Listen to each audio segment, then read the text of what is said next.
السلام علیکم، میں ہوں محمد سائم صدیق۔ آج ہم بات کرنے جا رہے ہیں ارطغرل کے بارے میں۔ ارطغرل کا نام تو آپ میں سے سب نے سنا ہوگا۔ اس کے 5 سیزن ہیں، ہر سیزن کی 70-80 قسطیں ہوتی ہیں، اور ارطغرل یہ ایک اسلامی ڈرامہ ہے۔ اس میں مسلمانوں کا جذبہ بڑھاتا ہے، اس میں جہاد، شہادت، پرانے زمانے کا ڈرامہ ہے۔ اور یہ جو اصلی ارطغرل ہے 1247 میں ہوا کرتا تھا، پھر جب یہ فوت ہوئے تو ان کے بیٹے عثمان غازی نے ان کی سلطنت سنبھال لی تھی، اور اس سلطنت کا نام تھا سلطنت عثمانیہ۔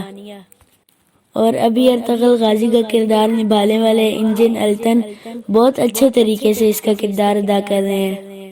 ان کے ساتھیوں نے بھی بہت اچھا کردار ادا کیا ہے، اور انہوں نے 3 مہینے لگا کر تلوار بازی سیکھی تھی، گھڑ سواری، اور ابھی ارطغرل کے 5 سیزن مکمل ہو چکے ہیں 2019 میں، اور ابھی کرولوس عثمان چل رہا ہے ارطغرل کے بیٹے کا سیزن، تو وہ اس کے بھی ابھی 2 سیزن ہو گئے ہیں، دوسرا سیزن ابھی کچھ قسطیں اس کی باقی ہیں، جلد ہی وہ بھی اختتام کو پہنچے گا، اور آگے اس کے 3 سیزن اور رہتے ہیں، 5 سیزن ہوں گے اس کے ٹوٹل، ابھی دوسرا چل رہا ہے اس کا سیزن۔ تو آج کے لیے اتنا ہی، ملتے ہیں اگلی ویڈیو میں، اللہ حافظ۔